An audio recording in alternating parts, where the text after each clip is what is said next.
अस्सलाम वालेकुम दोस्तों, क्या हाल चाल है आपका? ठीक ठाक हैं? टेक्निकल बंदे पे आपका मेज़बान मोहम्मद आसिफ अफजल हाजिर है।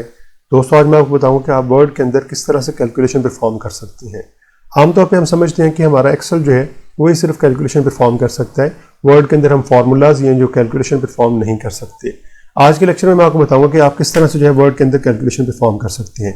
इसके लिए आपको करना ये पड़ेगा कि यहाँ पर हमारे पास ये जो टूल है, ये जो हमारे पास क्विक एक्सेस जो है टूल बार हमारे पास है, यहाँ से आपको जो है मोर कमांड्स में जाके एक जो है टूल आपको ऐड करना पड़ेगा।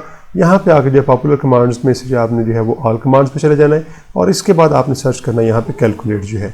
जैसे आप कैलकुलेट जो है सी प्रेस करेंगे तो ये कैलकुलेट आपके पास आ जाएगा।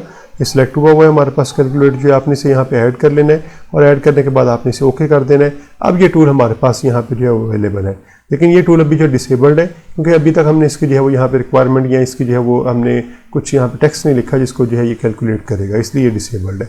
जिस तरह हमारे पास ये स्पीक वाला जो टूल जो है वो डिसेबल्ड है। तो अब हम यहाँ पे कुछ कैलकुलेशन के लिए कुछ यहाँ पे जो है वो एक्सप्रेशन लिखते हैं। इसके लिए हम यहाँ पे ये काम कर लेते हैं। फ़र्ज़ कर लें हम जो है वो मल्टीप्लाई कर लेते हैं 7 को जो है वो मल्टीप्लाई कर लेते हैं 6 से और इसमें जो है वो ऐड कर लेते हैं हम जो है 10 लेट से।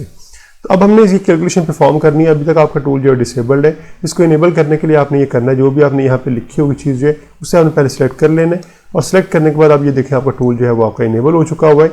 अब जब जैसे ही आप इसे प्रेस करेंगे तो अगर आप यहाँ पे देखें तो आपकी कैलकुलेशन परफॉर्म होकर यहाँ पे आपको जो है वो आंसर आ रहा है। तो यहाँ पे हमारे पास जो 52 आंसर, क्योंकि कुछ ही देर में आपका जो है फ्लैश आउट हो जाएगा, इसलिए अगर आप दोबारा वो आंसर देखना चाह रहे हैं तो आपको दोबारा जो है इस टेक्स्ट को सिलेक्ट रखना पड़ेगा और साथ ही आप कैलकुलेट के ऊपर जो है प्रेस करेंगे तो आपको जो है यहाँ पे रिजल्ट जो है वो शो करवा दिया करेगा। तो इस तरह से अगर आपने कुछ छोटी मोटी कैलकुलेशन जो है वो आपने वर्ड के अंदर परफॉर्म करनी है तो आपको एक्सेल में जाने की ज़रूरत नहीं है, बल्कि आप कैलकुलेट के जो है फंक्शन के साथ ही कमांड के साथ जो है यहाँ पे इस तरह की कैलकुलेशन जो है उन्हें कैलकुलेट कर सकते हैं। तो उम्मीद है आपको समझ आ गई होगी।